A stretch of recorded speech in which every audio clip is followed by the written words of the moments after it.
मराठा आरक्षणाच्या प्रमुख मागण्यांच्या अंमलबजावणी व्हावी यासाठी अहमदनगर जिल्ह्यातील कोपरगाव येथे सकल मराठा समाजाच्या वतीनं छत्रपती शिवाजी महाराज स्मारक या ठिकाणी आमरण उपोषणास आज सकाळी सुरुवात करण्यात आली आहे। छत्रपती शिवाजी महाराज डॉक्टर बाबासाहेब आंबेडकर यांना अभिवादन करीत या आमरण उपोषणास सुरुवात करण्यात आली आहे। ॲडव्होकेट योगेश खालकर, अनिल गायकवाड, विनय भगत या तिघांनी आजपासून आमरण उपोषणास सुरुवात केली आहे। या मुलींच्या हस्ते छत्रपती शिवाजी महाराज तसेच भारतरत्न डॉक्टर बाबासाहेब आंबेडकर यांच्या पुतळ्यास पुष्पहार अर्पण करून उपोषणाला सुरुवात झाली आहे। त्यांना पाठिंबा देण्यासाठी मोठ्या संख्येने समाज बांधव उपस्थित होते। एक मराठा लाख मराठा, मराठ्यांना आरक्षण मिळालेच पाहिजे अशा घोषणाही देण्यात येत आहे। उपोषणास सुरुवात होताच तहसीलदार संदीप कुमार भोसले यांनी भेट दिली आहे व त्यांच्या मागण्या समजून घेतल्या आहे। यावर आता प्रशासन काय भूमिका घेणार याकडे सर्वांचे लक्ष लागून आहे। मराठा आरक्षणाच्या प्रमुख मागणीसाठी त्यांची अंमलबजावणी या मागणीसाठी कोपरगाव शहरामध्ये छत्रपती शिवाजी महाराज स्मारक या ठिकाणी सकल मराठा समाजाच्या वतीने आमरण उपोषण करण्यात येत आहे। या आमरण उपोषणामध्ये अनिल गायकवाड, विनय भगत, ॲडव्होकेट योगेश खालकर या तिघांनी या आमरण उपोषणास सुरुवात केलेली आहे। काय आहे त्यांच्या प्रमुख मागण्या आपण त्यांच्याकडून जाणून घेऊया। आपल्यासोबत आहे या ठिकाणी अनिल गायकवाड। आज या ठिकाणी तुम्ही मराठ्यांना आरक्षण मिळावे या मागणीसाठी उपोषण करत आहात, काय सांगा?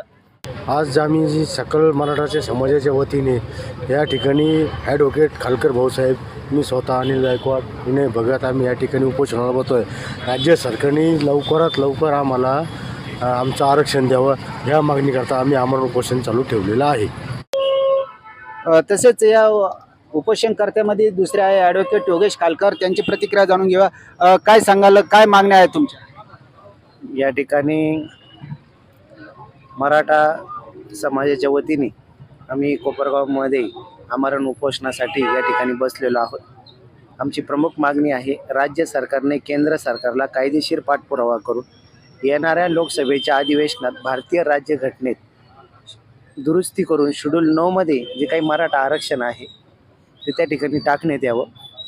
सर्वोच्च न्यायालयाकडे प्रलंबित असलेली क्युरिट पिटिशन जी काय आहे आमची ती प्रलंबित आहे, त्याच्यावरती त्या ठिकाणी कारवाई करावी।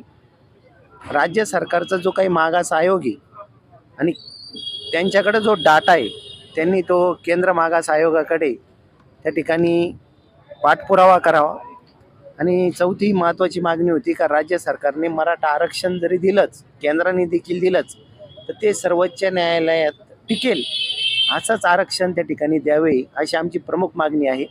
मी आपल्यामार्फत सांगू इच्छितो, आम्हाला SCचं आरक्षण नको, STचंही आरक्षण नको, OBCचंही आरक्षण नको, ही प्रमुख भूमिका आहे।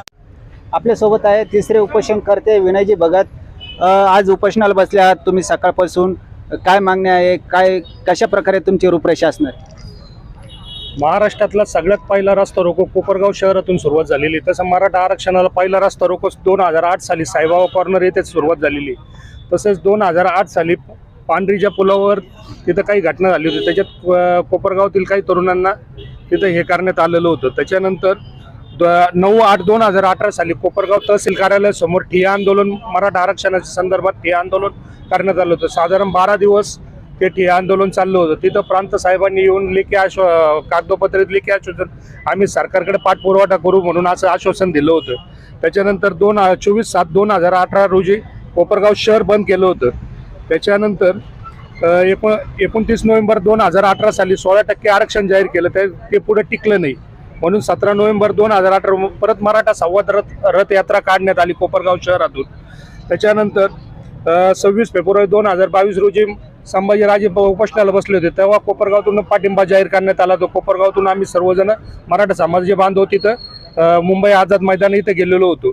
अशा बऱ्याच वेळेला कोपरगाव शहरातून अनेक आंदोलनं झाली, पाठपुरवठा आरक्षणाचा चालू आहे।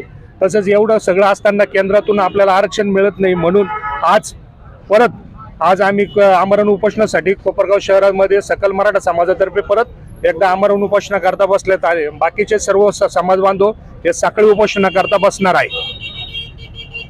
कशा प्रकारे तुम्ही तुमच्या मागण्या मान्य कशा प्रकारे तुम्ही घेणार आहात? आम्हाला केंद्र सरकारकडून मागणी पाहिजे, राज्य सरकारकडून नाही पाहिजे, कारण का हे राज्य सरकार याच्यात आरक्षण देऊ शकत नाही, आम्हाला सगळं कळतंय।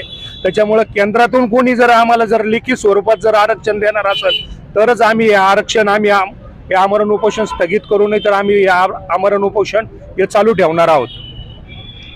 नक्कीच या ठिकाणी केंद्राकडून जर आम्हाला हे उपोषण केंद्राकडून जर आमच्या मागण्या मान्य झाल्या तरच आम्ही हे उपोषण या ठिकाणी स्थगित करू असं उपोषणकर्त्यांकडून सांगण्यात येत आहे.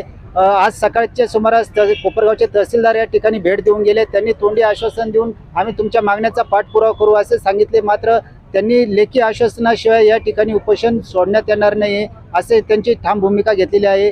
कोपरगाव तालुक्यातील जे समाज बांधव आहे, सर्व समाज बांधवाच्या वतीने या आंदोलनाला पाठिंबा देण्यात येत आहे. या उपोषणकर्त्यांना पाठिंबा देण्यासाठी तालुक्यातून विविध ठिकाणावरून ग्रामपंचायतीकडून ठराव येण्यास सुरुवात झालेली आहे. मात्र आता याकडे प्रशासन कशा प्रकारे यांच्या मागण्या मान्य करते हे बघणे औत्सुक्याचे ठरणार आहे. निर्भीड कोपरगाव न्यूजसाठी योगेश डोके, कोपरगाव. निर्भीड कोपरगाव न्यूज, योगेश डोके, कोपरगाव.